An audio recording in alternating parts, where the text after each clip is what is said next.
بسم اللہ الرحمن الرحیم۔ پاکستان سمیت دنیا بھر میں لاکھوں دیکھنے اور سننے والوں کو نہید احمد جیلانی کا سلام۔ ناظرین اکرام، آپ کو جیلانی جی یوٹیوب چینل اور فیس بک پیج پر خوش آمدید۔ امید کرتا ہوں آپ جہاں کہیں بھی ہوں گے اپنے اہل خانہ سمیت باحریت ہوں گے، خوش بھی ہوں گے اور محفوظ بھی۔ ناظرین اکرام، آج بات کریں گے جو سابق وزیر اعظم عمران خان صاحب پر قاتلانہ حملہ ہوا اور حملہ خبر کا ابتدائی بیان جو سب ٹوپی ڈرامہ نکلا، کس طرح میں آپ کو بتانے کی کوشش کرتا ہوں۔ ناظرین اکرام، سب سے پہلے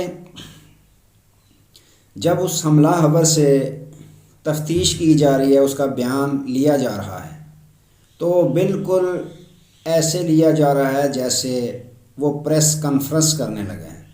سب سے پہلے کیمرے فٹ کیے گئے باقاعدہ، کیونکہ وہ پلاننگ کے تحت اس کا بیان ویڈیو وائرل ہوئی نہیں تھی، وائرل کی گئی تھی۔ کیونکہ ناظرین اکرام، اگر ویڈیو وائرل ہو تو اس میں جو بیان لے رہا ہے کم از کم اس کا چہرہ نہ ہوتا، اس کے یونیفارم وردی یا شوز وغیرہ تو نظر آتے، یا جو ملزم بیان دے رہا ہے اس کا سامنے سے نہیں، اگر وائرل ہوتی تو وہ ایک سائیڈ سے لی جاتی، چوری بنائی جاتی ویڈیو، نہیں۔ یہ بالکل پلاننگ کے تحت ویڈیو بنائی گئی اور اس کو وائرل باقاعدہ کیا گیا منصوبے کے تحت۔ اب وہ جیسے پریس کانفرنس کر رہا ہے، پہلے اس نے کیا کیا، السلام علیکم، پھر اس کو پوچھنے والا پوچھ رہا ہے، وہ جواب دے رہا ہے۔ تو ناظرین اکرام، اس میں ایک سب سے بڑا ٹوپی ڈرامہ یہ ہوا کہ جب وزیر اعلیٰ پنجاب محترم پرویز الہی صاحب نے حلف اٹھایا تو انہوں نے سب سے پہلے کام یہ کیا کہ انہوں نے اپنے ضلع گجرات کو ڈویژن کا درجہ دیا اور اس کا نوٹیفیکیشن باقاعدہ جاری کیا۔ اب جو ملزم سے جہاں پہ تفتیش کی جا رہی ہے، آپ نے غور سے دیکھنا ہے اس ویڈیو کو، پیچھے کیا بورڈ میں لکھا ہوا ہے، تھانہ کنجا، ضلع گوجرانوالہ، بصدر گجرات۔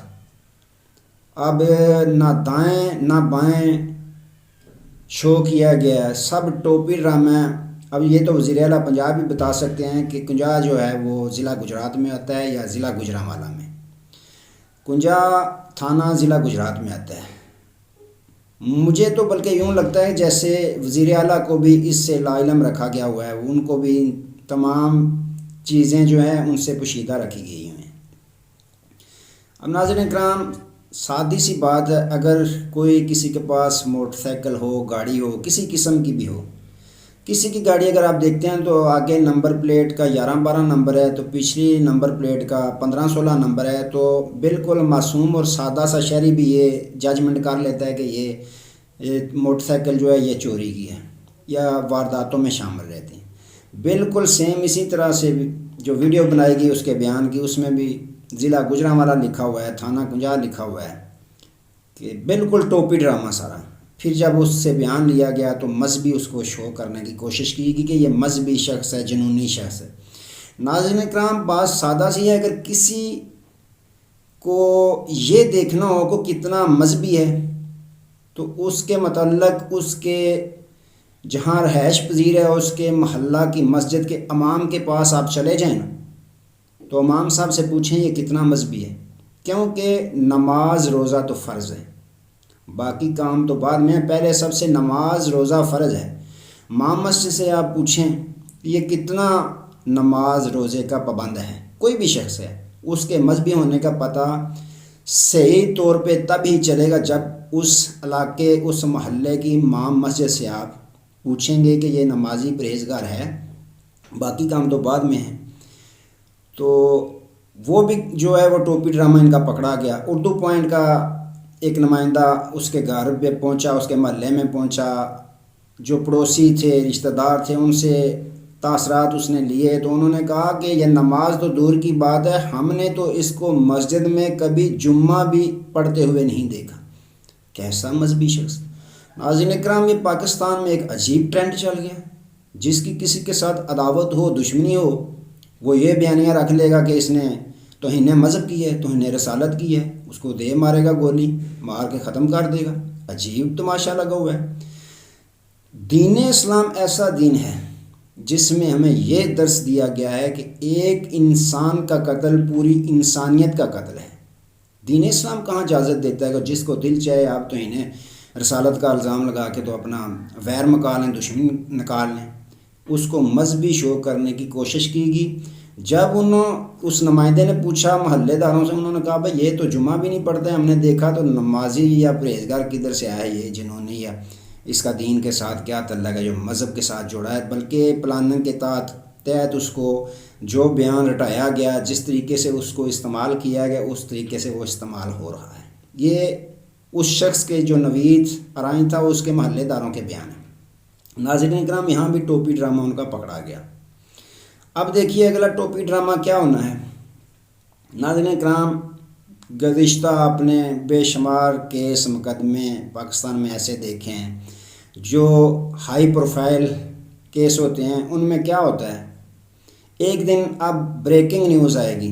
کیا بریکنگ نیوز آئے گی کہ جو عمران خان کے لانگ مارچ پہ حملہ کرنے والا حملہ آور تھا، اس نے کیا کیا، اس نے اپنا نالا نکال کر اپنے گلے میں باندھا اور خودکشی کر لی، یا اس نے جناب پنکھے کے ساتھ لٹک کر خودکشی کر لی اس طرح، یا اس کو ہارٹ اٹیک ہوا اور وہ جاتا رہا۔ یہ بریکنگ نیوز بہت جلد آئے گی۔ کیوں؟ کیونکہ پاکستان میں ایسا ہی ہوتا ہے ایسے کاموں میں۔ بے نظیر کا قتل ہوا، اس کے آج تک مجرم جو ہے وہ پکڑے نہیں جا سکے۔ لیاقت علی خان کا قتل ہوا، شہید کیا گیا، اس کے قاتل آج تک پتہ ہی نہیں چلا کس نے کیا۔ اسی طرح ارشد شریف کے جو شہادت ہوئی ہے، اس کا بھی کچھ بھی پتہ نہیں چلے گا کہ کیا ہوا، کیا واقعہ ہوا، کون اس کیس میں جو ہے مرکزی کردار کس نے ادا کیا، پتہ نہیں چلے گا، کیونکہ پاکستان ہے۔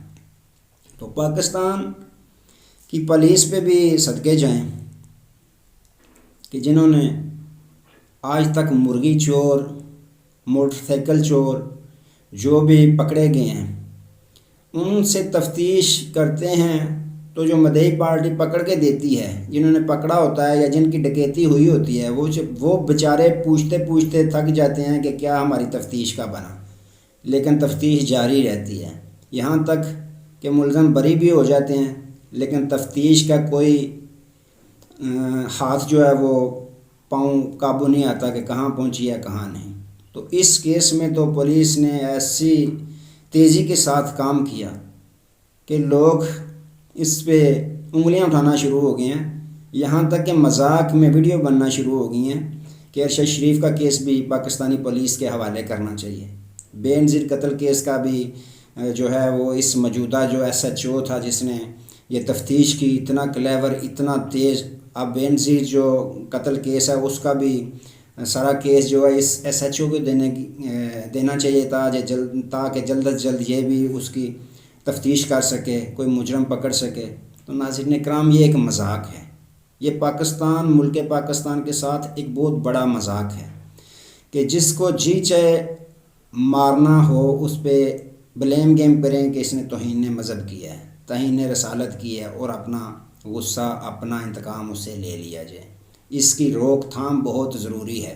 دیکھیں، جس کو سابق وزیر اعظم عمران خان پر حملہ کے طور پر استعمال کیا گیا، اس کی شکل سے دیکھیں وہ مذہبی لگتا ہے، اس کی شکل سے دیکھیں وہ نمازی لگتا ہے، اس کے چہرے سے دیکھیں کیا اس نے سنتے رسول رکھی ہوئی ہے، تو پھر مذہب کا لبادہ ان کاموں کے لیے کیوں استعمال کیا جاتا ہے، کیوں اڑا جاتا ہے؟ خدا کے لیے مذہب کو ان کاموں میں نہ دھکیلنے کی کوشش کریں۔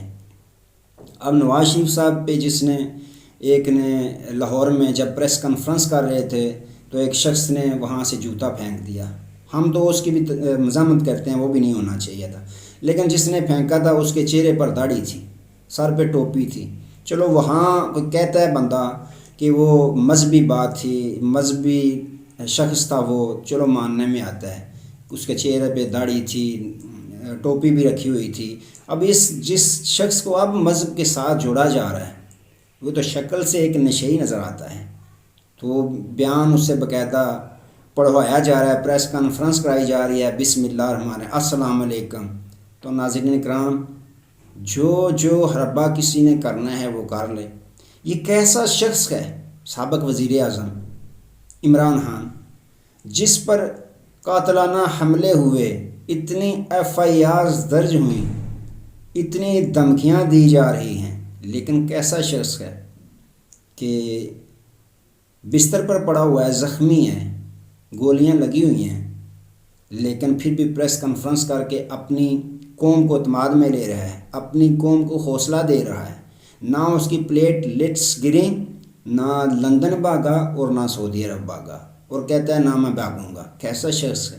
ناظرین اکرام، اگر عمران خان ہار گیا تو یاد رکھیے گا آپ ہار گئے، آپ کی آنے والی نسلیں ہار گئیں، آپ کا ملک پاکستان ہار گیا۔ تو ناظرین اکرام، اگر عمران خان جیت گیا تو یاد رکھیے گا آپ جیت گئے، آپ کی آنے والی نسلیں جیت گئیں، آپ کا وطن عزیز پاکستان جیت گیا، کیونکہ فیصلہ آپ نے کرنا ہے۔ اس کا بیانیہ بہت ہی واضح اور مضبوط ہے کہ ہم آزاد اور خود مختار پاکستان دیکھنا چاہتے ہیں، جو سب کو نظر آ رہا ہے، لیکن بولنے سے سارے ڈرتے ہیں۔ جو بولتا ہے اس کی جان چلی جاتی ہے۔ آپ دیکھ رہے ہیں، عرش شریف کو دیکھا آپ نے، وہ آزاد بولتا تھا، ہر ایک آواز بلند کرتا تھا، حق سچ کی آواز بلند کرتا تھا، اس کا نتیجہ آپ کے سامنے ہے۔ عمران ریاض خان بولتا ہے، بولتا تھا اور بولتا رہے گا، لیکن اس کا بھی نتیجہ آپ نے دیکھ لیا۔ پولیس نے کتنے مقدمے درج کیے، کتنا ڈرایا، کتنا دھمکایا۔ اسی طرح جتنے بھی صحافی آزاد صحافت کرتے ہیں، حق سچ کے ساتھ ہوتے ہیں، ان کو ڈرایا دھمکایا جاتا ہے، ان پہ مقدمے درج کیے جاتے ہیں۔ تو ناظرین اکرام، اللہ تعالیٰ سے دعا ہے اللہ عز و جل سابق وزیر اعظم عمران خان جو امت مسلمہ کا لیڈر ہے، اس کو اپنے حفظ و ایمان میں رکھے، اور اللہ تعالیٰ پاکستان کو اپنے حفظ و ایمان میں رکھے۔ آج تک کے لیے اتنا ہی، دوبارہ انشاءاللہ کسی نئے موضوع کے ساتھ آپ کی خدمت میں حاضر ہوں گے۔ تب تک کے لیے اجازت دیجیے، اپنا بہت سارا خیال رکھیے گا، اور اپنی نیک دعاؤں میں ہمیں بھی یاد رکھیے گا۔ اللہ حافظ۔